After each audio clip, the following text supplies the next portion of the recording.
우리 교단에서 1950년 6.25 전쟁이 한창일 때 9월에 병촌에서 병천교회에서 66명이 순교를 했습니다. 지난번에 논산에 진중 세례식을 하러 가는 길에 군성교 위원들을 모시고 제가 그 병촌에 잠시 들리자고 해서 그 순교 기념관 또 그 탑 앞에서 사진도 찍었습니다만은 이 교회에서 66명이 순교를 당했는데 여성이 39명, 남자가 27명 해서 성경 66권 신구약 그 인원하고 같아요.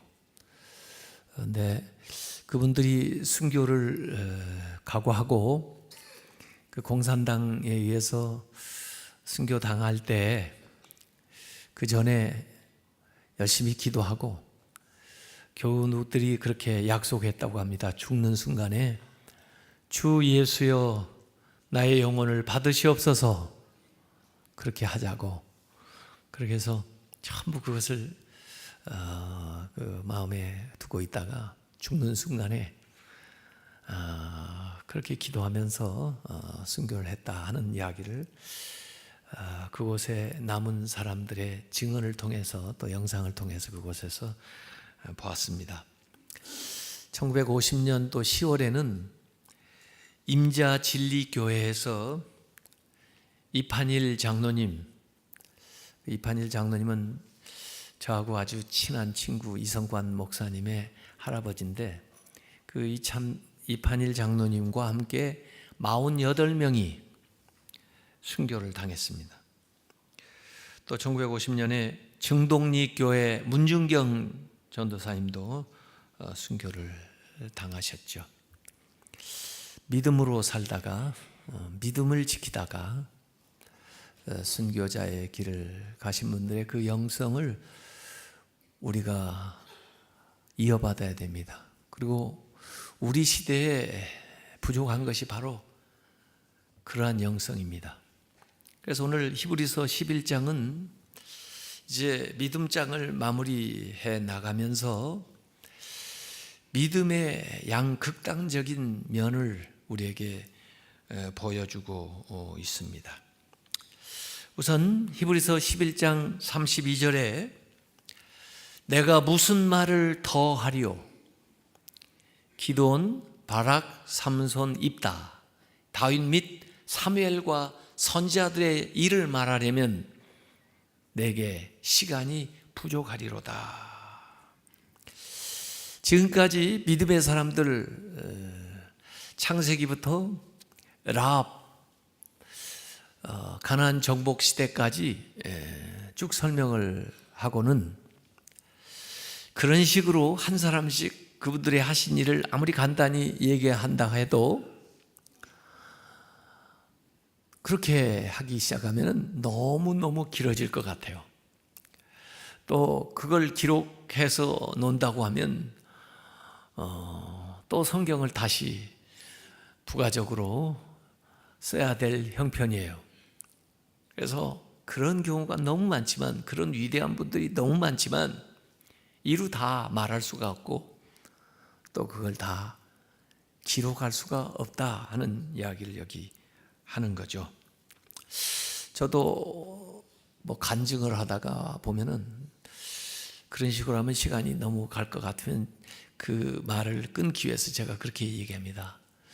이런 걸 얘기하려면 철야해야 됩니다. 이렇게 얘기하고 이제 본론으로 들어가는데 그래서 여기 사사 시대에 우선 있었던 분 4분 이름이 나오고 그 다음에 왕조 시대에 2분의 이름만 나옵니다. 행적은 기록하지 않고 우선 사사 시대에 4분이 나오는데 기드온, 바락, 삼손, 입다. 네, 2분씩 사실은 짝을 이루고 있어요. 기드온, 바락인데 실제로는 바락이 더 먼저 있었던 분이고 기드온이 뒤에 있는 분인데 그렇게 짝을 이루어놨고 삼손 입다인데 실제로는 입다가 먼저 있었고 그 다음에 삼손이 있었는데 또 그 많은 사사 중에 딱 이 네 분만 여기다 이름을 거명을 해놨습니다. 사실 훌륭한 사사로 말하면 온니엘이라는 분도 있고 드보라라는 분도 있죠. 그런데 왜 무슨 기준으로 이 네 분만 이름을 써놓으셨을까? 저는 그게 궁금한 사람입니다, 항상. 그래서 그걸 알아내려고 철야하는 사람입니다. 제가 어떻게 철야하는 거 아시죠? 생각하다가 자는 게 철야하는 겁니다, 저는.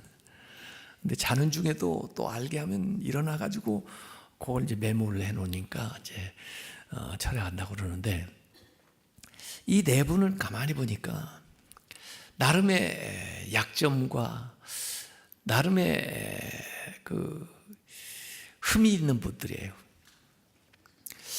그 연약함에도 불구하고 은혜로 또 믿음으로 이 모든 것들을 극복한 사람이에요. 말하자면 앞에 나오는 라합처럼요. 그래서 그런 기준으로 이 네 분을 기록을 하고 있습니다. 여기 원래 기드온은 원래 소심한 사람이어가지고 하나님 불러서 나가라고 하는데도 계속해서 표징을 보여달라고 요구했던 사람이잖아요. 여기 바락은 자기 혼자 나가는 게 무서워가지고 드보라 보고 같이 나가야 나 갈 수 있다고 그렇게 얘기했던 사람이잖아요. 입다는 출생이 참 보잘것없어가지고 결국 나가게 될 때 하나님 앞에 어리석은 서원을 했던 사람이잖아요. 삼손은 그 대단한 힘을 가지고 있음에도 불구하고 그 성적인 여성의 유혹이 돼가지고 번번이 넘어졌던 사람이잖아요. 이런 사람들도 하나님께서 은혜로 부르시고 또 그들이 그런 가운데서도 믿음을 가지고 새로운 역사, 특별히 믿음의 승리의 역사를 이루었다 하는 것을 여기에 얘기하고 있는 거예요. 그래서 사람의 능력이 아니라 믿음으로 하나님이 주시는 힘으로 이 모든 것들이 이루어졌다 하는 걸 강조하려는 의도가 보입니다. 사사 시대를 이어서 여기 왕조 시대가 계속되는데 이 왕조에 많은 왕이 있었고 그 왕조 시대에는 제사장, 대제사장도 많이 있었고 또 선지자들도 많이 있었는데 그 중에 딱 두 인물만 선정을 했어요. 다윗 왕의 대표자로 그리고 사무엘은 제사장 겸 선지자인 사람인데 사실 그 순서도 사무엘이 먼저인데 역으로 기록을 해놨네요.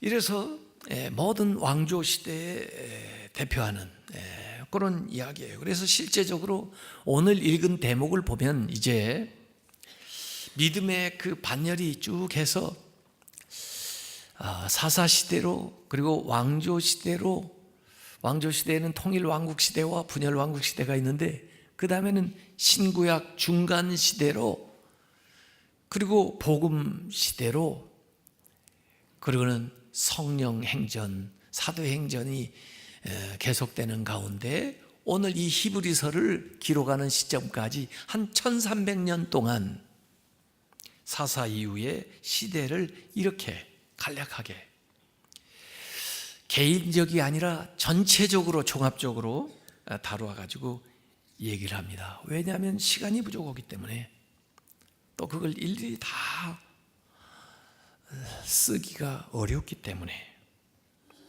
그래서 오늘 읽었던 이 본문은 가만히 보면은 두 가지의 대조적인 믿음의 행적이 나오는데 앞에는 믿음으로 승리한 승리의 행적이 나오고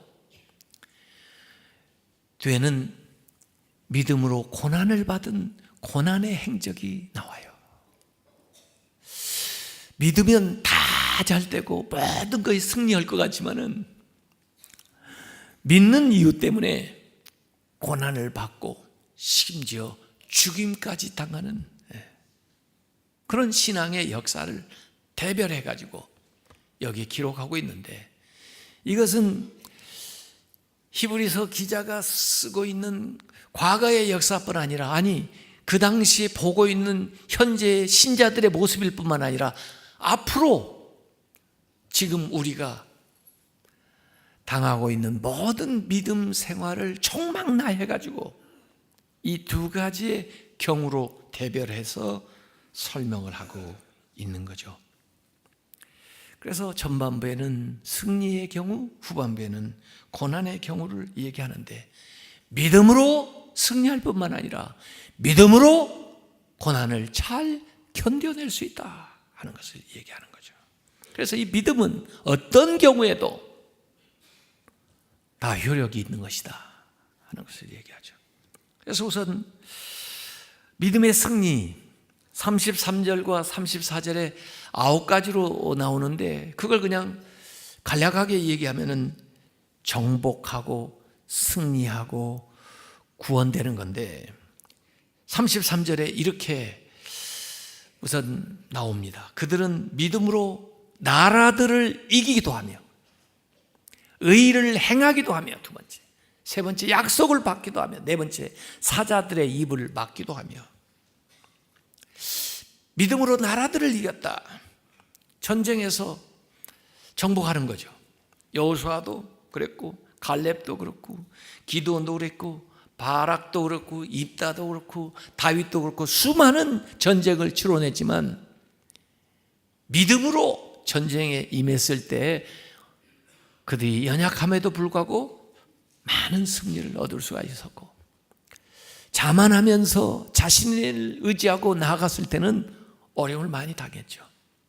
그래서 믿음으로 나라들을 이기기도 하고, 의를 행하는 것, 정의를 믿음으로 선지자들도 나단도 다윗 앞에 공의를 얘기를 했고, 아모스도 그랬고, 미가도 그랬고, 사무엘도 그렇고, 믿음으로 의를 실천해 나가는, 최근에 보면은 마틴 루터 킹 같은 목사님, 믿음으로 정의를 구현해 나가는, 약속을 받았다, 하나님이 하셨던 약속을, 말씀을, 모세 같은 사람도 그랬지만 다윗, 엘리야, 엘리사, 예레미야, 결국 예수 그리스도에게 와서는 모든 약속이 온전히 성취되는, 그것도 믿음으로.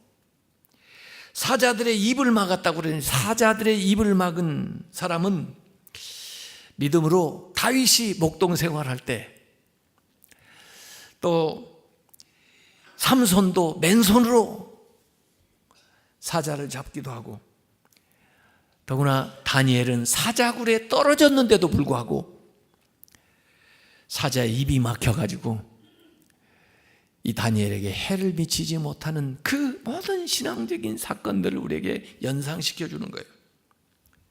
이래서 짐승, 악한 짐승으로부터 막아주고 개인을, 사회를, 나라를 이 믿음으로 세웠던 사람들의 이야기를 우리에게 상기시켜 줍니다. 그리고 34절에는 이 믿음으로 불의 세력을 멸하기도 하며, 다섯 번째, 칼날을 피하기도 하며, 여섯 번째, 연약한 가운데서 강하게 되기도 하며, 일곱 번째, 전쟁에 용감하게 되며, 여덟 번째, 이방 사람들의 진을 물리치기도 하며, 아홉 번째. 이 믿음의 승리의 리스트를 계속 얘기를 하고 있어요. 중복되는 것도 있겠지만 불의 세력을 멸한다. 불 가운데 다니엘의 세 친구 사드락, 메색, 아벳느고가 금신상에 절하지 않는다고 떨어뜨렸는데 가서 던지러 간 사람도 불에 해를 입었는데, 이 세 사람은 불 가운데서도 해를 입지 않아요. 믿음으로. 이사야서 43장 2절에 보면 네가 불 가운데로 지날 때에 타지도 아니할 것이요 불꽃이 너를 사르지도 못하리니, 이 말씀이 이루어지네요. 에베소서 6장 16절에도 믿음의 방패를 가지고 있으면 악한 자의 모든 불화살을 소멸할 수 있다, 이렇게 나와요. 칼날을 피한 게, 죽이려고 하는 자들의 칼날을 피합니다.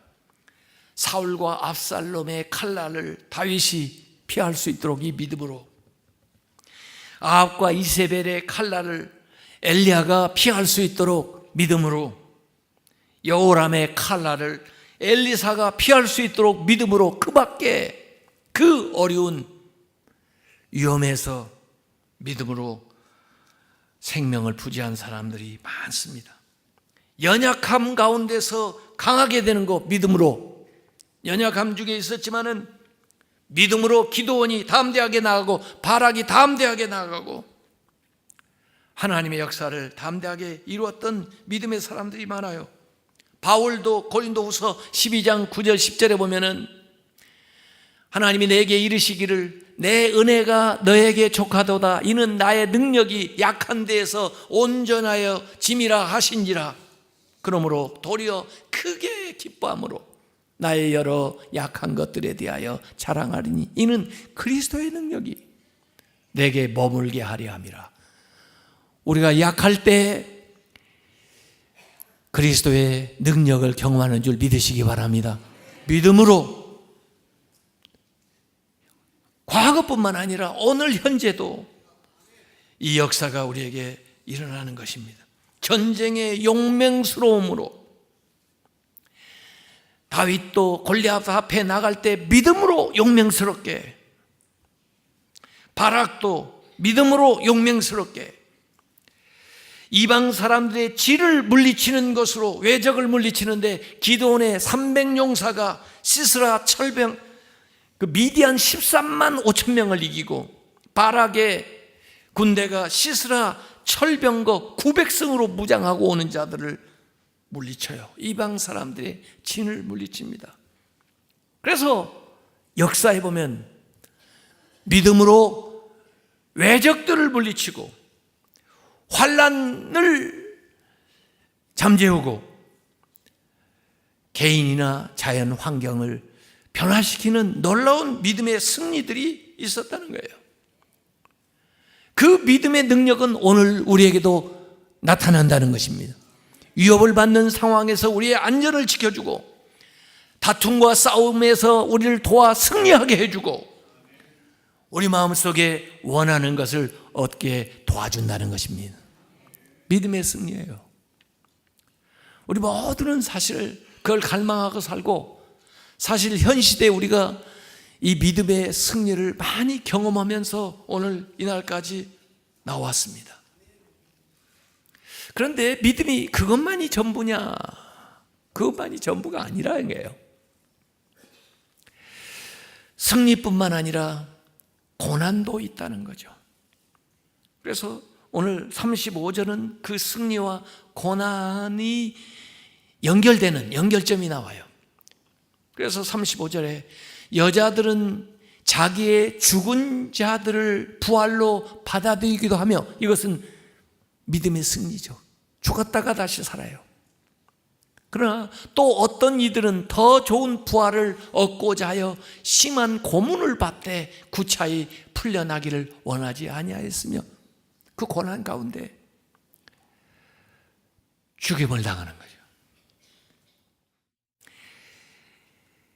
여자들이 자기 죽은 자를 부활로 받은 것은 구약에도 보면은 사렙다 과부 엘리야를 통해서 그 아들도 살아나요. 수넴 여인 엘리사를 통해서 그 외아들이 살아나요. 마리아와 마르다 그들의 믿음을 통해서 나사로가 다시 살아나요. 예수님 계실 때 과부의 아들도 살리시고, 육체의 소생, 이 세상에서의 다시 그 삶이 재현되는 믿음의 기적이 일어납니다. 그것도 영광스러운 일이지만 오늘 이 구절 안에서는 그 어려움 가운데 벗어나지 못하고 결국 그 고난을 받고 죽임을 당한 사람들은 어떻게 되는 거냐 하는 이야기를 하고 있는 거죠. 그것도 믿음이다라고 얘기하는 거예요. 믿음만 저버리면, 그리스도만 부인하면 얼마든지 고문도 받지 않고 감옥에 갇히지 않고 책찍 맞지 않고 죽임을 당하지 않을 수가 있음에도 불구하고 그들은 그 믿음 때문에, 그 믿음으로 그 고난을 견뎌낸다는 것입니다. 이것을 더 좋은 부활을 얻는다라고 했습니다. 이 세상에서 죽었다가 다시 살아나는 것도 부활이지만, 사실 이 히브리서를 제가 읽으면서 쭉 느끼는 건요, 굉장히 부활 신앙을 강조하고 있어요. 히브리서 11장에 특별히 사라도 몸으로 부활을 경험했다. 이삭이 태어나는 것은, 또 이삭이 시험 그 모리아 산에서 내려오게 되는 것은, 그것은 부활 사건이다. 여인들이 자기의 자녀들을, 또 자기의 사랑하는 자를 부활을 경험을 했다. 그 부활을 강조하고 있는 이 히브리서 11장에 더 나은 부활을 또 얘기하고 있습니다. 지금 우리가 경험한 이 부활은 더 나은 부활, 영원한 생명에 대한 하나의 실예, 그림자이고, 이것보다 더 나은 부활이 있다는 것을 가르쳐 주는 것이라는 거예요. 마치 그 성막 제사 제도가 더 나은 제사, 더 나은 그 하늘의 본향을 가르쳐 주는 것처럼, 이 세상에서 부활을 경험했다 할지라도 그것은 다시 육신은 죽고 말 텐데, 더 나은 부활이 있는 것을 이 세상에서 경험하게 해준다는 거예요. 그렇기 때문에 이 세상에서의 부활도 중요하지만은, 패자의 삶을 살다가 믿음으로 승리하는 삶을 사는 것도 중요하지만은, 고난이 왔을 때 구차히 그걸 면하지 않고 믿음으로 견뎌서 앞으로의 더 나은 부활을 바라보는 그 믿음이야말로 더 귀한 믿음이라고 오늘 히브리서는 우리에게 이 얘기를 하고 있는 것입니다. 현재의 고난은 장차 나타날 영광과 비교할 수 없다는 것이에요. 신자들이 항상 이 세상에 살면서 악행이나 위협이나 고난으로부터 기적적으로 하나님이 구출하지 않는다 할지라도, 그래도 믿음으로 더 성숙한 믿음은 그 고난을 견뎌내면서 더 나은 부활을 바라보면서 나아간다는 것입니다.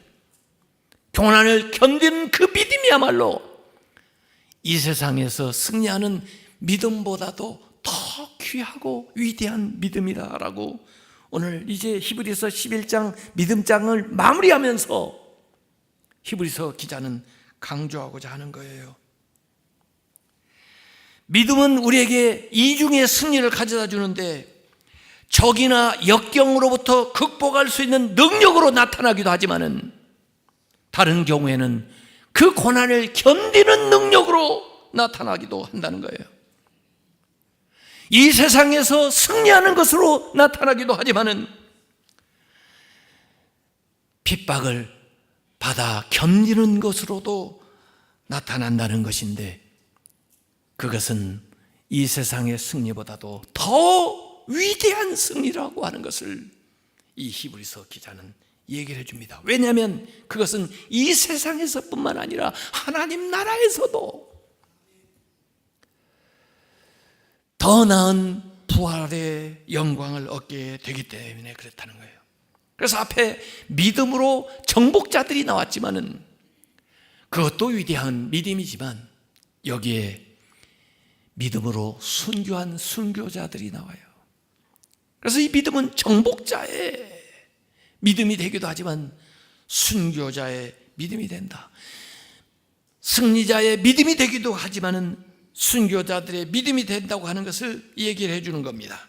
그래서 실제적으로 믿음으로 고난을 극복했던 그 리스트들이 36절에서 38절까지 나와요. 그건 대별하면 궁핍과 고난과 죽음으로 볼 수가 있는데 36절부터 이렇게 나옵니다. 또 어떤 이들은 조롱과 채찍질 뿐 아니라 결박과 옥에 갇히는 시련도 받았으며 돌로 치는 곳과 톱으로 켜는 곳과 시험과 칼로 죽임을 당하고 양과 염소의 가죽을 입고 유리하여 궁핍과 환난과 학대를 받았으니 그들이 광야와 산과 동굴과 토굴에 유리하였느니라. 이렇게 나옵니다. 믿음 때문에 조롱과 채찍질을 받았습니다. 예레미야 같은 사람, 투옥과 결박이 됐습니다. 예레미야, 하나니, 미가야, 바울 같은 사람, 돌로 치임을 받는 스가랴, 예레미야, 스데반 같은 사람, 톱으로 켜는 것을 당한 므낫세 왕이 이사야를 톱으로 켜서 죽였는데 시험과 칼에 죽임을 당하고 양과 염소 가죽을 입고 유리하며 난민처럼 떠돌고 궁핍과 환난과 학대를 받는 엘리야, 엘리사 같은 광야와 산과 아멸과 토굴에 구하는 사람들, 교회사에 보면, 이 순교사에 보면은 그러한 사람들이 많이 나옵니다. 터키에 보면, 터키의 그 대림구이에 가보면 지하 굴을 파가지고 거기서 자녀를 낳고 거기서 죽을 때까지 믿음을 지키기 위해서 살아가다가 죽은 사람들이 카타콤, 무덤에 거하면서 신앙생활을 하며 지키는 사람이 있고, 지금도 인도에 가면은 저 쓰레기 마을에서 그 악취나는 곳에서 살면서 자신들의 삶의 터전을 빼앗기고 믿음 때문에 고난받으면서도 그 자녀 대대손손 살아가는 사람들이 많이 있고, 저 이북에도 몰래 땅굴에서 가정에서 예배드리고 그러다가 발각되어 죽어가는 사람도 많이 있다는 거예요. 이것은 이전의 역사뿐만 아니라 지금 현재 일어나고 있는 일들입니다. 육체적으로, 정신적으로, 경제적으로, 사회적으로 탄압을 받아서 가난하고 유량하고 난민이 되고 고난을 받고 감옥에 갇히고 결국 죽임을 당하는,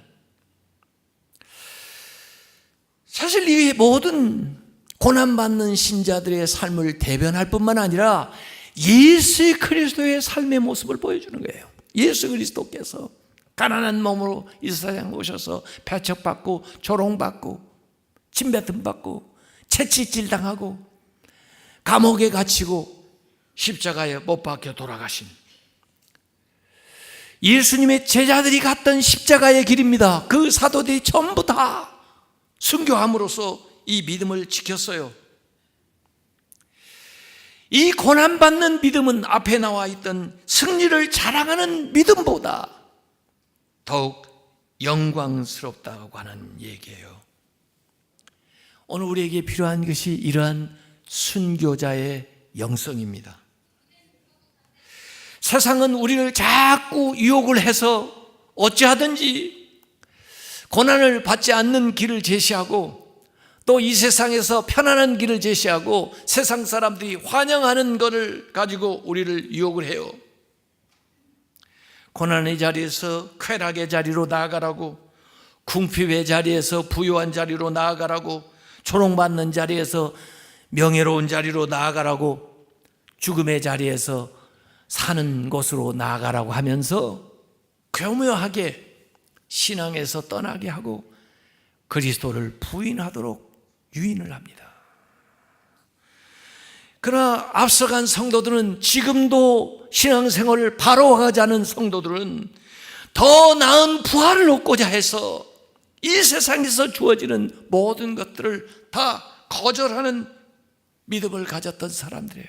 심지어 순교도 마다하지 않고 고통과 환난을 견뎌가면서 그 모든 유혹을 거절하는 그 믿음은 더 나은 부활을 바라보기 때문에, 더 나은 가치가 있기 때문에 가능하다는 것이죠.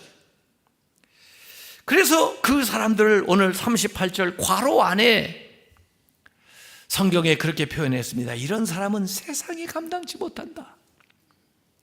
세상이 가지고 있는 어떤 가치로도 이들을 유혹하지 못하니까, 또 이들을 그 믿음의 길에서 이탈하지 못하니까 세상이 감당치 못할 사람들이다.